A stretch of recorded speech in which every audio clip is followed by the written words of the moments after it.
Seguimos adelante en Telebuen Día recibiendo con gran gusto al señor profesor Germán Rama, director del CODICEN entre los años 1995 y 2000. Profesor, buen día, ¿cómo le va? Buenos días, muy bien, contento de estar con usted acá en el Bueno, programa. igualmente para nosotros en este madrugón. De hecho, está de paso, digamos, por el país. Luego regresa a México, donde está residiendo, profesor. Exactamente, estoy residiendo en México por mi esposa que tiene trabajo allí y yo tengo actividades distintas, por ejemplo, República Dominicana me invitan a dar conferencias y demás. Sigo activo. Bien, uno casi que naturalmente va a la comparación, aunque muchas veces suele decirse son odiosas, pero en el nivel de violencia uno recibe mucha información desde México y se pregunta hasta qué punto es ese grado de violencia que hoy impera allí. Es realmente serio, es realmente inestable, es un país que tiene 35% bajo la línea de pobreza, tiene delincuencia muy violenta, no es grato ni seguro. Hay que ser valiente para estar allí, ¿no? Usted fue valiente en aquel momento para promover lo que fue denominada la reforma Rama, en un tiempo político complicado también aquel. Bueno, allí era mucho más fácil para mí, porque en último término buena parte de mi vida estuvo dedicada a la educación y con conocimientos claros. Y a la vez, ¿cómo le puedo decir? Hay un compromiso nacional. Entonces, lograr que los muchachos jóvenes tuvieran educación de primer tipo, es decir, incorporar los chiquilines de 5 años a la escuela, que fueron todos 45.000 niños en la escuela, que fue impresionante incorporar eso y levantar escuelas por todos lados. Aquella cobertura estatal, uno se pregunta con ese dato cómo pudo en aquel momento ese aspecto ser valorado como neoliberal, por ejemplo. Había una inclusión estatal fenomenal. Había un sistema estatal fenomenal, pero había una consolidaridad social muy fuerte. Trabajamos mucho en el interior abandonado, levantamos centros regionales de profesores, no había formación de profesores de educación secundaria. Entonces, usted tenía que, no había, por ejemplo, en Rivera, me acuerdo siempre, había una sola persona que enseñaba matemáticas, que tenía título. Es decir, había un abandono de todo aquello. ¿Las escuelas de tiempo completo fueron su gran logro, digamos, hoy, Germán, viéndolo a la distancia? Bueno, yo ahí no inventaba nada, porque me he formado en Europa, en Francia, entonces he tenido a mis hijos en las escuelas públicas, y las escuelas públicas son de 8 a 5 de la tarde. O sea, vio la experiencia y la aplicó. La experiencia, pero eso es de toda Europa es así. En consecuencia, especialmente cuando usted tiene que la proporción de niños que nacen en hogares pobres es muy alta, porque hubo un problema de embarazo de edades tempranas, de mujeres y demás, y en consecuencia no tenía ningún apoyo hogar. Entonces es necesario llevarlos a la escuela a la edad más temprana, a los 5 años. Aquello fue lo que trascendió su gestión, su administración. Valió la pena. Valió la pena. Aquí se aplica aquello: vivir se debe la vida de tal suerte que viva queda en la muerte. Claro. Es decir, uno tiene que hacer algunas cosas que valgan la pena revisarlas. Bien, vale la pena. Cuando uno va a ese concepto, se pregunta si con los años, con la experiencia, no asume también una introspección que determine, no sé si su autocrítica respecto a ese estilo que claramente fue confrontativo en su momento. ¿Debió ser así? Bueno, en muchos sentidos nuestro país está hiperpolitizado. Y entonces de pronto no hay acuerdos para nada. Esto había que llevar a los niños a formarse tempranamente. Usted tenía una tasa muy alta de madres, muchachitas jovencitas, que habían abandonado la educación y más que pasaban a ser madres. En consecuencia, usted tenía que empezar con la escuela tempranamente. Para mí no inventaba nada. Yo he tenido a mis hijos estudiando en Francia mientras yo era profesor allí, y bueno, iban todos a la escuela a los 5 años. Pero, profesor, ¿no se aisló en alguna medida cuando tenía ese estilo de ir muy frontalmente? Parecía una trompa de tren a veces. Mire, cuando una causa vale la pena, cuando una causa es por nada menos que por la niñez, es una causa de las oportunidades, porque en una familia como puede ser la suya o la mía, hay niveles educativos en los hogares, en el resto de la población no. En consecuencia había que equilibrar y había que darle oportunidad. Bueno, yo soy una persona que toda mi vida he creído en la educación como un gran sistema de mejoramiento de la sociedad. Y aquellas decisiones en su cerno más íntimo hacían que uno supusiera en lo previo que no había margen como para la idea ajena. ¿Concibió de ese modo su administración? Mire, piense lo siguiente. Nosotros incorporamos en aquella administración que estas personas tan hermosas como José Claudio Williman, maravilla de persona, Carmen Tornaría, para decirlo a otra persona. Es decir, es un conjunto de personas muy comprometidas con la educación en la sociedad. Entonces, usted tenía algunos claros situaciones. Había que empezar con los niños a los 5 años de edad, no a los 6 años de edad, para darle temprana socialización, temprana educación y demás. Bueno, fue una patria grande, porque incorporar en 2 años 45.000 niños y levantar nada menos que 150 escuelas nuevas y demás, fue una gran patriada. Apoyó enormemente el presidente Sanguinetti, que lo entendió, que lo respaldó, y atendió también en otro extremo otro uruguayo, que fue Enrique Iglesias, desde el Banco Interamericano de Desarrollo, que nos dio un gran apoyo de endeudamiento del Uruguay a 30 años a pagar para construir escuelas. Y bueno, todo eso valía la pena. Claro. Y allí también está ese otro aspecto vinculado a lo que es la presencia docente en la toma de decisiones o simplemente en el debate, en la discusión. ¿Usted entendía que en aquel momento no había margen como para que la docencia estuviera representada? ¿Qué, cómo? ¿No entendía que era pertinente la consulta a los gremios de la educación para tomar algunas medidas? Bueno, el problema de nuestro país es que hay a veces un exceso de politización y no hay acuerdo sobre ciertas cosas básicas. Porque esto, escúcheme, incorporar a los niños de 5 años a la escuela, eso es un asunto patriótico, ¿no? Claro. No es materia de discusión. ¿Y había margen como para que se politizara gremialmente también, desde su punto de vista? Se politizó gremialmente, entonces tampoco se podía aceptar que un gobierno, que era el gobierno colorado, pero que estaba actuando nacionalmente, bueno, para el país y para los niños, entonces armaban conflictos por eso, porque ya les digo, nuestro país ha tenido un periodo, y hoy día todavía sigue siendo hiperpolitizado. Hoy, por ejemplo, se plantea como una gran dificultad el hecho de haberle dado más participación a los docentes en los órganos de dirección. Usted fue todo lo contrario, no les dio nada. ¿Hay un término medio? ¿Cuál es la solución hoy desde su punto de vista, profesor? Bueno, primero hay que decir lo siguiente. En ninguna sociedad desarrollada, es decir, digo, cualquier país europeo, por ejemplo, o los de anglosajones, Nueva Zelanda, Australia, Canadá, etcétera, no existe la participación de los maestros, son cosas distintas. Es decir, tiene que haber una autoridad educativa que responda a la nación y no a los contratados para cumplir su labor. Porque usted no puede ser director, orientador y a la vez partícipe con los grupos que tienen que controlar. ¿Pero no incorporar a ese actor clave? No, no es incorporarlo así, es incorporarlo técnicamente. Es incorporarlo técnicamente y darle todas las oportunidades. ¿Qué es lo más importante? Nosotros levantamos 113 escuelas completas, nuevas, y levantamos, en total incorporamos 45.000 niños de 5 años. Hicimos una atención en los sectores más populares, donde era indispensable de que los niños estuvieran toda la jornada en esto. Estas cosas eran temas nacionales, pero se coloreaba políticamente por pequeña guerra. Bueno, usted de hecho en algún momento afirmó, corríjame si no es exacto, preciso el término, que había gente que era fascista sin saberlo, porque entendían que aquella corriente de respaldar los postulados docentes era un poco en esa dirección, de que se dominara en términos fascistas la educación. Eso ya lo ve y ahí están los resultados, ¿no? ¿Pero hoy sucede eso desde su punto de vista? Bueno, pero existe una cosa que es la siguiente. Uruguay tiene una extrañeza en el sistema educativo en el mundo entero. A ver. Que los sindicatos tienen candidatos y miembros del consejo que dirige. Es decir, porque de alguna manera hay elección. No hay elección en ninguna parte. Yo les digo a todos los países desarrollados, que tienen toda Europa, todos los grandes países, desde Rusia hasta Estados Unidos, que no hay tal cosa de que sean delegados de los profesores los que estén controlando a los profesores. ¿Esa es la principal dificultad hoy del modelo uruguayo?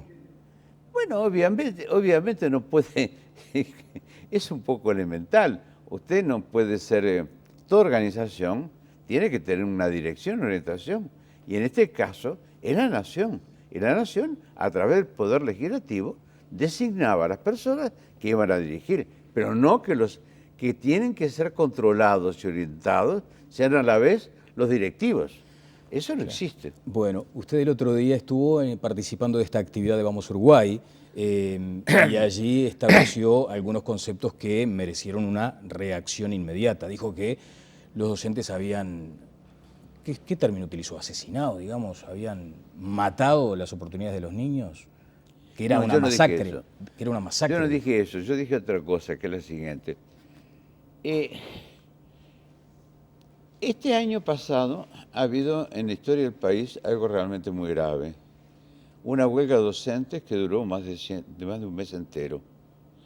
Si usted tiene una huelga y pierde la continuidad de los estudios, bueno, sus hijos o mis hijos que están en hogares educados van a ser atendidos y sostenidos por sus padres educados. En el sector popular, que es el que está más procreando, no hay ninguno de esos elementos. Entonces usted le está cortando la cabeza a los niños que se desarrollen después. Eso lo llegó a decir que era una masacre. Es una masacre, por supuesto que sí. Por supuesto que sí. ¿No se arrepiente del término un poco duro? No me arrepiento de ninguna manera. Toda sociedad tiene que defender a sus niños. Primero van los niños, se decía en la guerra. Primero se les sacaba del combate y se les protegía. Es lo que toda sociedad humana tiene que hacer. Entonces, yo creo que hay una gran confusión. No es un campo político, es un campo de responsabilidades sociales. ¿Nota ausencia de compromiso docente hoy, Rama?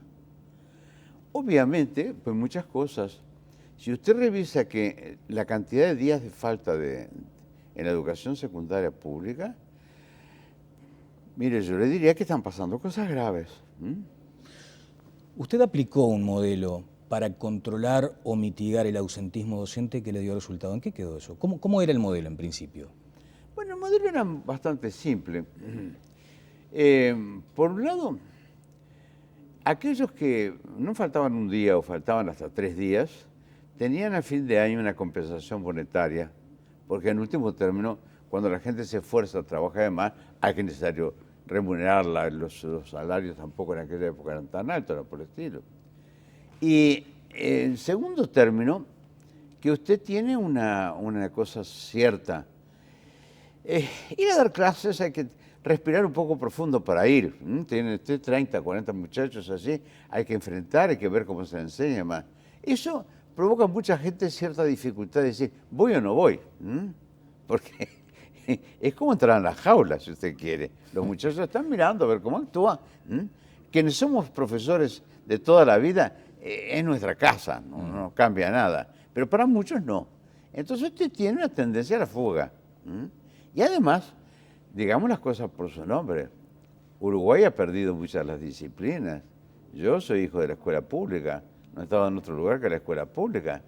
Mis maestros en la escuela alemana, en la calle Vilar de Bo, no faltaban nunca ninguno, nunca. Claro, pero ¿y entonces cómo hizo usted para controlar aquello que era maquillar la ¿cómo ausencia? Controlamos? Sí. Controlamos y estimulamos. Primer término, controlamos mucho la asistencia y los descuentos por no asistir, porque en último término se trabaja o no se trabaja y no se cobra.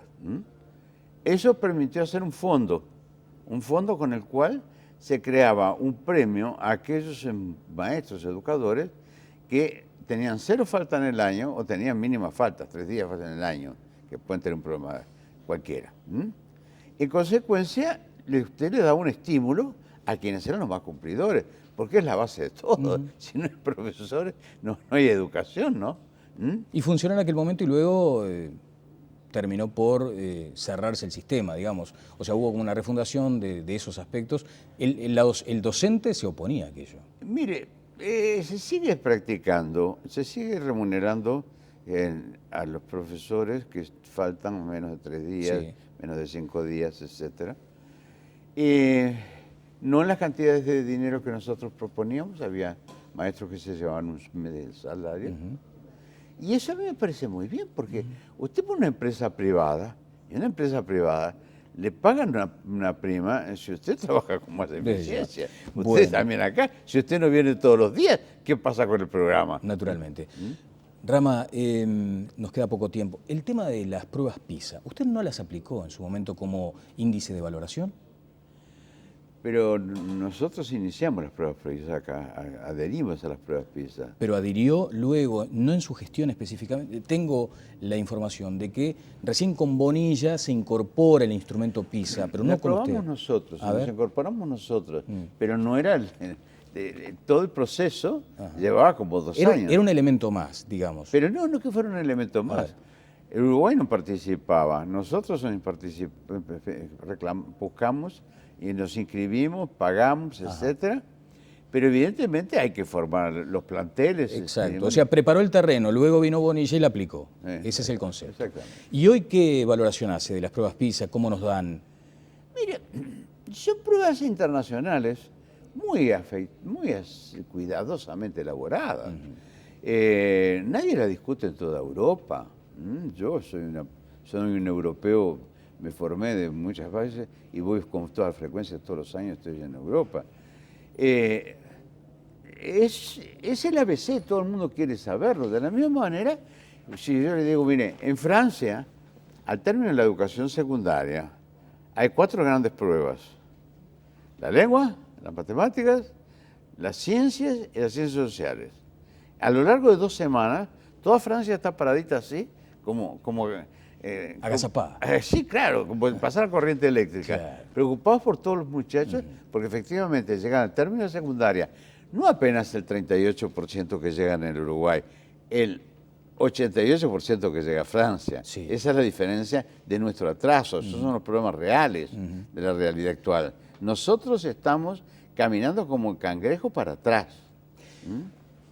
Bueno, el diagnóstico es grave. Para el cierre quiero que me diga en un titular por dónde ve la vía de solución, pero antes, el hecho de que las pruebas determinen el lugar que hoy ocupa Uruguay y que haya algún reclamo para que el docente tal vez no sea más exigente, que mejore las notas y con eso se pueda, si se me permite el término, maquillar el resultado PISA. Bueno, evidentemente hay muchas cosas para cambiar. ¿Hay esperanza? Esa es la pregunta. Yo creo que está muy politizado. Nosotros constituimos un grupo que eran gente que votaba en distintos partidos, pero tenía una camiseta solo, que era la educación La pública. acusación va para el oficialismo y para la oposición, Rama. Sí, Politizado en su más amplio término, concepto del término. Salvo, en el Parlamento había respeto a lo que se estaba haciendo, y en último término nosotros conseguimos que iniciamos la escuela de 5 años, que no existía en el país, y bueno, y el Parlamento salió entero a hacer una ley. Hoy se ha politizado. Que sea obligatoria, hoy es obligatoria. Hoy se ha politizado de tal modo que no hay, desde su punto de vista, mucha expectativa de cambio. Yo creo que no se está analizando seriamente nuestro retroceso, el retroceso nacional. Que piense usted, estamos a 10 países de los países peores de todo el mundo. Es grave, es terriblemente grave. Escúcheme, no se puede estar en la pequeña política cuando usted tiene nada más que darle educación a los muchachos para que puedan vivir en este mundo actual. Entonces, esa es la cosa. Qué pena que llegó unos minutos tarde porque tendríamos para seguir hablando un rato. Con mucho gusto, discúlpeme. Bueno, no, al contrario, pero lo vamos a esperar a su regreso. Sobre el Ceibal, un titular. ¿Le parece bien el sistema, el modelo, el instrumento? ¿El modelo de qué? El modelo del Ceibal, el plan Ceibal. Bueno, usted tiene... Yo no... ¿Cómo le puedo decir? Hay cosas básicas que es necesario hacer. Evidentemente, el plan Ceibal es uno de los tantos. ¿Pero es bueno o malo? No tengo nada en contra, no sé. Es una medida. Es un elemento más. ¿Qué? Es un elemento más, digamos. Es un elemento más, sin duda alguna. Bárbaro. ¿Qué anota en el... ¿Cuántos años tiene, si me permite el atrevimiento? Usted me obliga a desvelar algunos secretos de guerra. ¿No? 81. Tengo 81 años. 81 años, bueno, ojalá que... Sigo trabajando. Sí, pero además se le nota en el cuaderno, ¿no? Me gustaría que la gente viera sus anotaciones ahí, pero, por favor. Escúcheme, admirable. hace 2 meses estaba dando conferencias en República Dominicana a 1000 maestros. Ajá. Y, bueno, sigo y con el cuadernito, nada de tecnología muy aplicada. Siempre anoto, Exacto. siempre voy preparando, trabajando. Bueno, admirable. Profesor, muchas gracias. Muy Ha sido un amable, placer estar con ustedes. Bueno, Germán Rama estuvo con nosotros, vamos a ir a una pausa y ya estamos en el cierre de esta edición de Noticias de Telebuen Día. Presentó SECOM, primer servicio de compañía.